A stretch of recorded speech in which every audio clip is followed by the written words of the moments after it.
Teaching is one of the central practices of scholarly life. However, in some contexts, teaching acquires a greater centrality than in others. How can one emphasize teaching for a successful academic life, not only in the classroom, but also outside of it? About this and many other fascinating questions is this conversation with Víctor García-Perdomo in the new episode of El Café Latinx.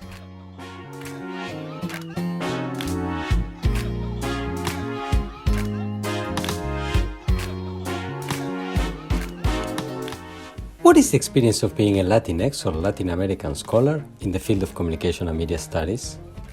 What are the main challenges and opportunities that come with our identities? These are the issues that we'll talk about in El Café Latinx, where some of the leading voices in the field will share their professional experiences.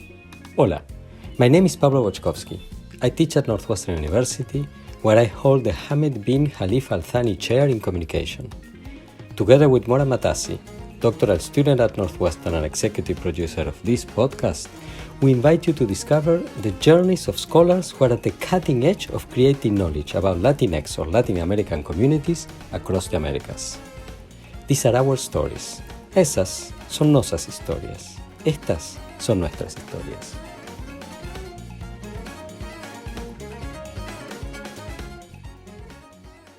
Welcome everybody to this new episode of El Café Latinx. I'm thrilled to have with me today my dear friend and colleague, Víctor García-Perdomo.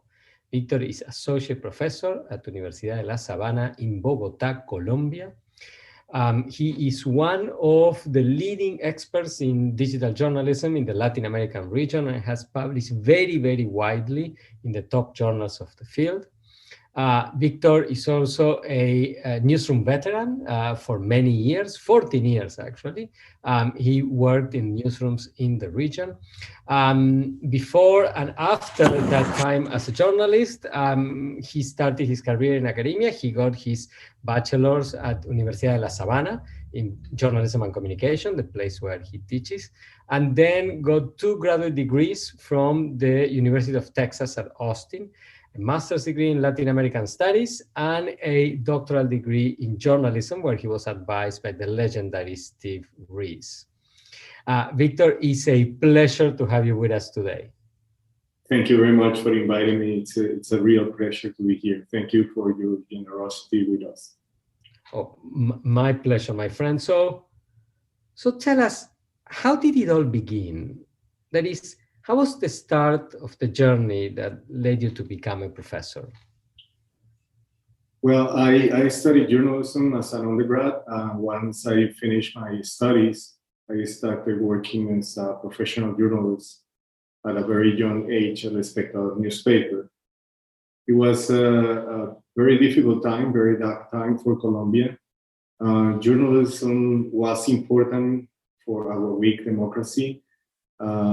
The director of El Espectador had recently been killed by Pablo Escobar, and we felt as young journalists his brave spirit in the newsroom. So I started working as a crime reporter, and I got somehow tired of covering violence events, and at some point I asked my bosses to transfer me to the international section. There, like cutting and pasting cables, I realized how international news agencies set the agenda for Colombian and Latin American media. And I could see the lack of knowledge about Latin American history and society, and how that somehow, as a journalist, affected me to produce information about the region. So I went to UT Austin to get my master's degree on Latin American studies with the emphasis in history. And in UT Austin, the Department of Spanish and Portuguese asked me to be a TA. I never thought I could be a professor because I love to be a journalist, but I began to like teaching and interacting with the students. And once I finished my master, I went to Univision Miami as a journalist again for 5 years. But when I came back to Colombia, I started lecturing some classes for La Sabana University. And a year after that, La Sabana asked me to join them as a professor. And everything started there, my journey in the academic work. Now, to be honest, I was teaching students on how to report, but it was not an academic. I wasn't an academic researcher, so I became one of the professors for the journalism department. But then I decided to get my PhD from the University of Texas at Austin, and then I started my career as academic researcher. Okay, so we went back and forth between the world of practice and the world of research and teaching. How did your work as a journalist change, if at all, at Univision after you got your degree at Texas Austin? How did that change, if it changed indeed?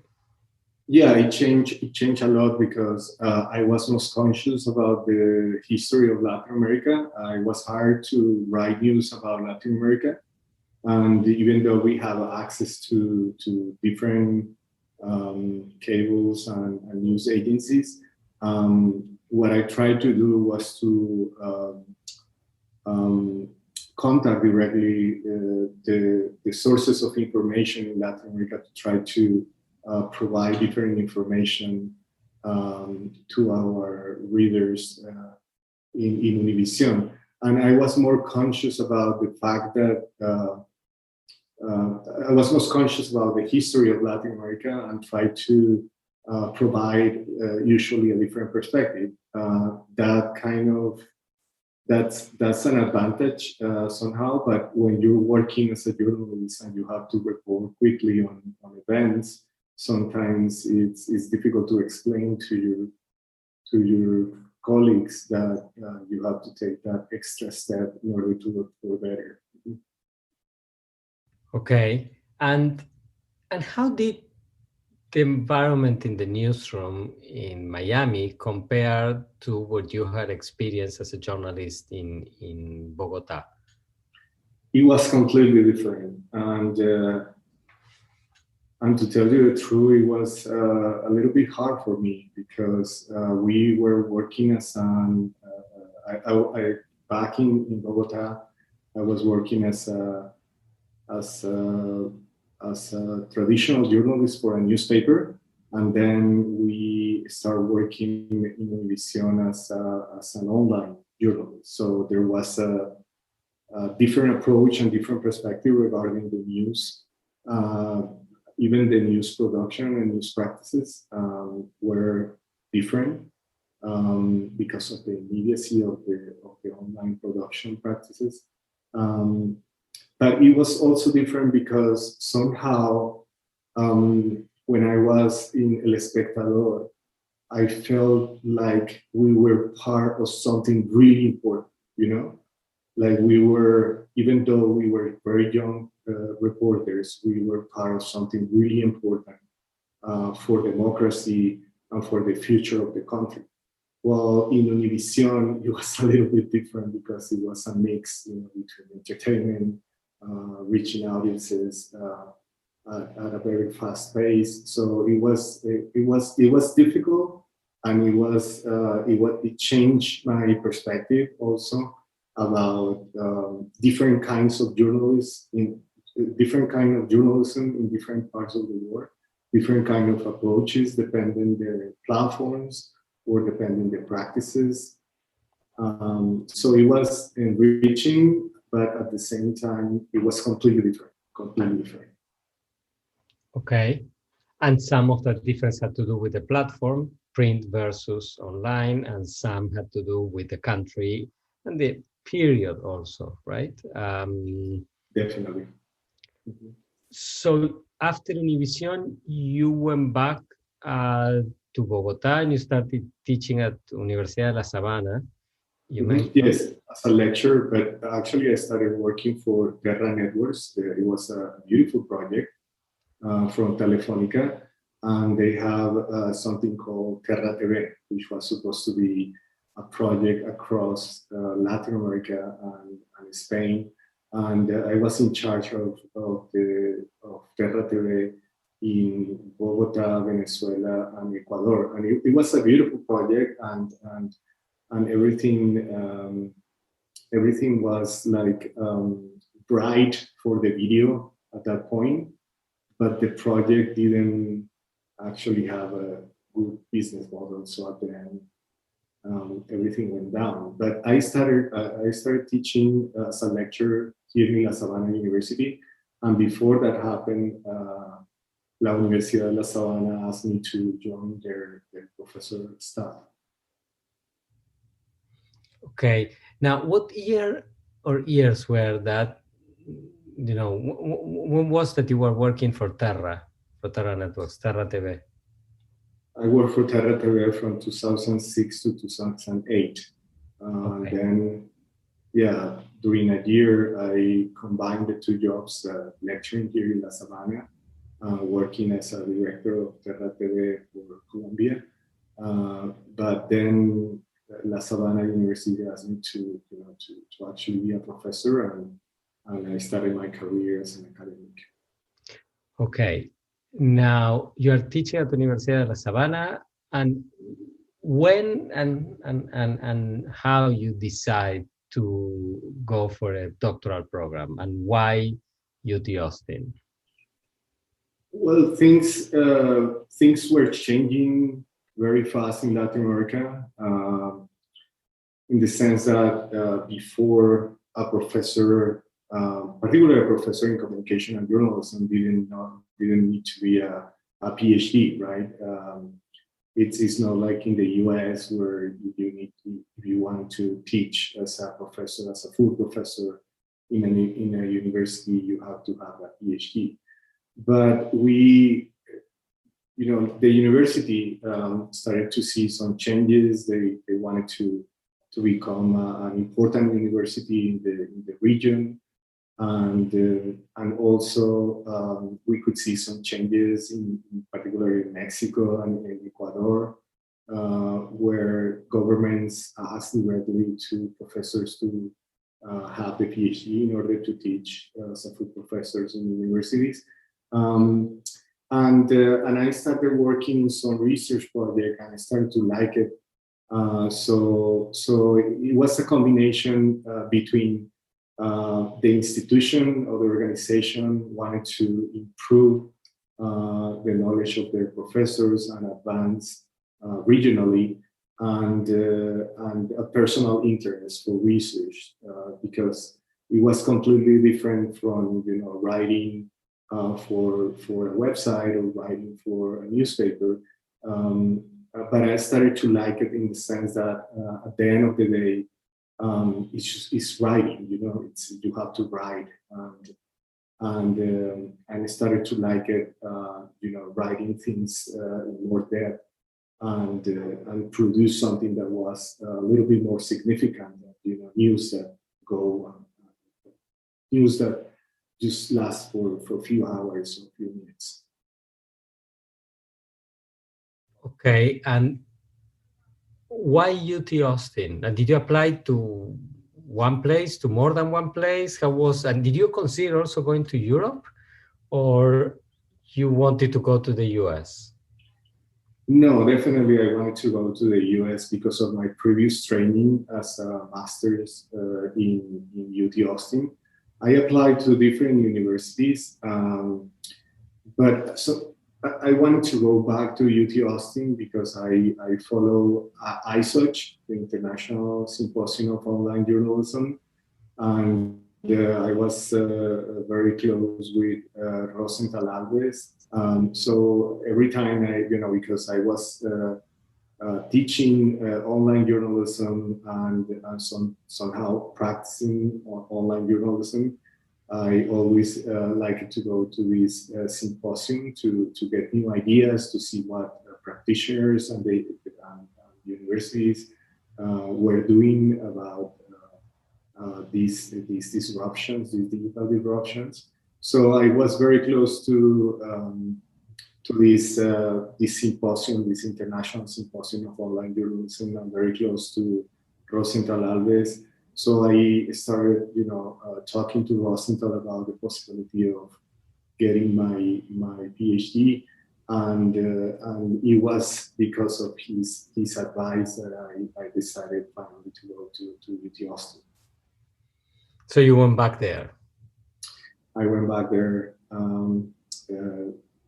I finished my master program in 2000, and then I came back to UT Austin in 2013, which, it's 13 years had passed since I did my master's degree. So it was exciting, but at the same time, it was kind of scary because it was, I knew how difficult it was for me to get the master's, particularly focusing on history.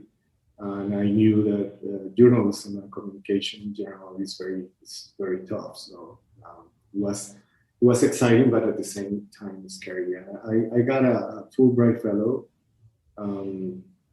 so it was a great opportunity for me, but at the same time it was scary.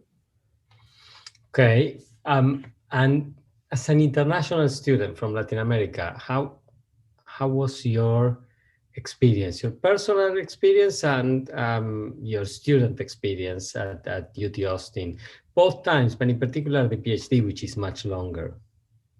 Yeah, no, it was a great experience. I don't know if it is because of UT Austin or because of Austin, that it's a little bit different from the Texas context and from other regions. Austin is a little bit more liberal, a little bit more global in the sense that the university have like 55,000 students from different regions. So it was a great environment, and the communication department, our cohort was we have people from everywhere. So it was an incredible experience, and I really enjoy Austin, Texas, and the university itself, the great opportunities that it offers. So it was a great experience for me and for my family, and I don't regret it because I love the weather, the music, the food, everything about Austin. I love Austin. Austin is one of my favorite cities in the world. Excellent. And were you set on going back to Colombia, or did you consider staying in the US? How was that process? No, I always thought about going back to Colombia, because one of the things is that even though I got a Fulbright, the University of La Sabana, they support my application. They support part of the expenses of my family. So it was something that the organization wanted for me, and at the same time I want to give back to the organization that support me during this time of my PhD program. So right from the beginning, it was very clear for me that at some point I have to go back, and I didn't hesitate about coming back to Colombia, continue my career here as a professor. Okay, and not many people, or not everybody at least, listening to this podcast might know the differences or the particularities of an academic career in a place like Colombia versus the typical case in the US. So could you tell us a little bit about your faculty experience? How many classes you teach, what kinds of students, what's the kind of institutional commitment to the organization, etc.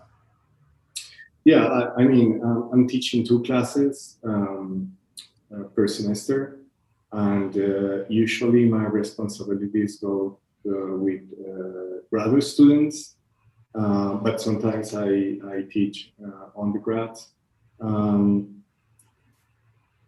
Most of my responsibilities are around research and administration. So that administration, it's one of the difficult things for professors, but it's also a great opportunity to take decisions and advance in the right direction. So I'm grateful for the opportunity, but if it was something that I have to decide in the future, I probably will focus a little bit more on research. But the administration part is also very important here in Colombia, and it's something that professors need to learn how to do in order to advance the institution in the right direction. So it's kind of complex and at the same time a great opportunity. Okay, so when you talk to your colleagues and friends who work in universities in the States, and you compare notes, do you think you spend more time on administration than most of them do? More time on teaching? You said you're teaching two classes. Teach two classes every semester, or you teach two one semester but different number another semester? No, at least two every semester. Yeah, at least two classes every semester. I think that it depends of the university. You know, in the U.S., there because it's a huge country, there are a lot of institutions, and there is diversity in institutions. So it depends of the university. But some of my colleagues who are in what you call R1 institutions or Research 1 institutions, I believe they have less administrative responsibilities, and they focus more on research. And somehow faculty tries to, or the directors of faculty try to protect professors who are at the beginning of their career in order for them to advance in their professorial career. So that's a little bit different from the approach here in Colombia. And then as far as teaching, I believe that it is a very important aspect of the profession. So one of the things that I noticed in the US is that somehow teaching has become like a complement or something that is not at the core of the university life. And I believe that's the wrong approach, because you have, as a professor, you need to, of course, do research, but at the same time, use that knowledge and transfer that knowledge to students, even undergrads. So, and why do you think research, or put it this way, teaching in many universities, in particular Research 1 universities in the US, is seen as less central than in a place like Universidad de La Sabana, for instance, in Colombia? It has a lot of possible answers, but one of them is that students are at the center of the university, in the sense that it's not only knowledge, it's not only professors who actually made the university, but the students are at the center of the university life. So that's a kind of different approach. And then universities here in Colombia depend openly on the admissions. So if the number of students, it depends on the number of students. The main core of the business depends on the number of students, the students who come to the programs. In some U.S. universities, it's more about the money that you can bring as a researcher, or the money that you can bring with different alliances and organizations. So the business model is a little bit different, and there are other sources of economic support in the U.S. universities that have been developed through the years, and we are not in that place here in Colombia. We depend not only from the students, and at the same time, it's a decision to put the student at the center of the university. Okay. Now, switching from your experience in Colombia to your experience as a Colombian in the international settings, you have published very widely in English-speaking language journals. Most of your research has dealt, almost all of it, if I'm correct, with phenomena that take place in Latin America or in the Americas, but usually with a Latin American component. And your data come from the region. What has been your experience in the publication and in the post-publication citations, etc., in that process? Again, personal, and then when you compare notes with colleagues who are in different parts of the world and publish about different parts of the world. Yeah, it's kind of difficult to publish, for instance, about Colombia, and I guess it's the same experience of scholars who are in the periphery or not in the center of academic production in what we call the global north. So it's difficult for some journals and editors to see the value of something that comes from Colombia. That's actually changing, right? That's changing. That's changing somehow. In some journals and editors are more conscious about the need of diversity in the field, but it continues to be difficult, to publish something about Colombia in a very important journal because of the idea that common readers, are not going to understand or are not going to get interest in that particular kind of research. And I think even though this is changing, we have somehow to justify ourselves with different techniques such as context or global trends. Why our research is important for the global north. So somehow, always that I try to publish. So reviewers ask for more context, reviewers ask for more information about why this is important, why, I have sometimes specific sections on why Colombia, or why media in Colombia, or why I'm talking about Colombia. So it's something that I believe that you, in your last editorial, special issue about Latin America, explained really well, because it's like we have somehow to justify our context as if we were exceptional, we were different, but somebody who's writing from Amsterdam or from a small town in the US, they don't need to justify anything or justify why you selected Denver, why you're talking about UT Austin, why you're talking about Austin, Texas. So it's kind of that's disparity that I can see when I try to publish.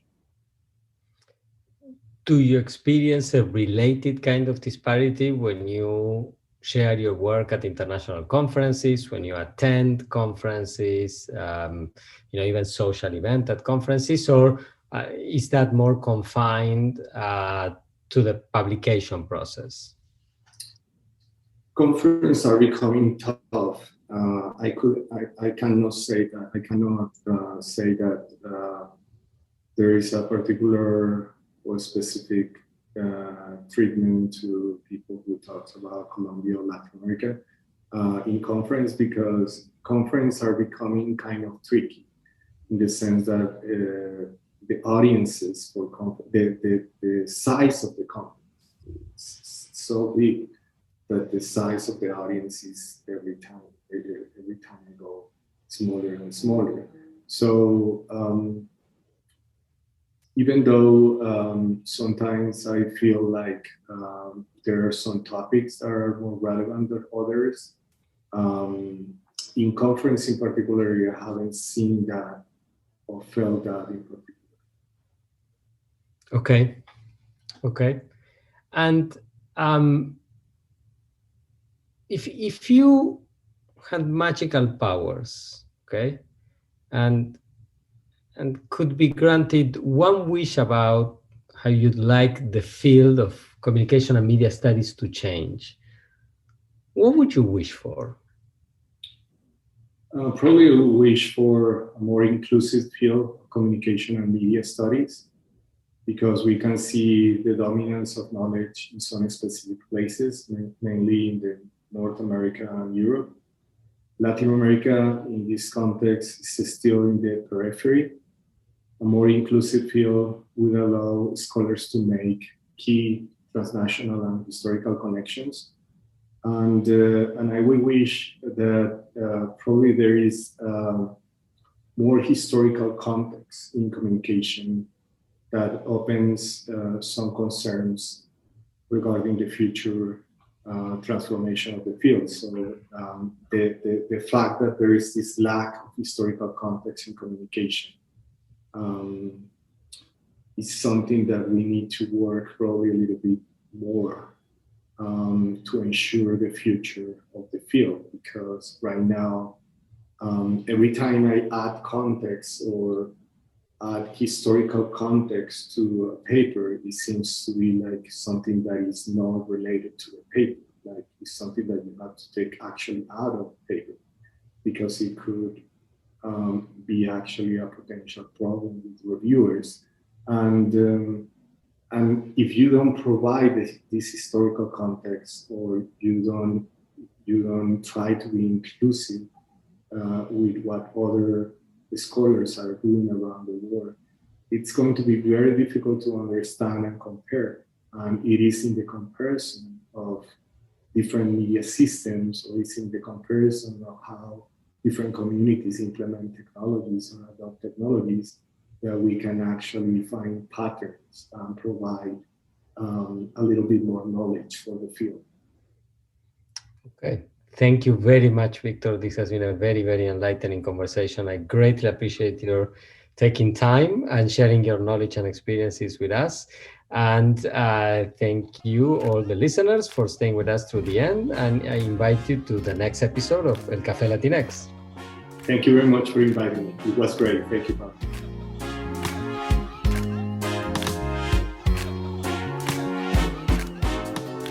El Café Latinx is a production of the Center for Latinx Digital Media in the Department of Communication Studies at Northwestern University. I am Pablo Boczkowski, your host, and I'm joined by executive producer Mora Matassi.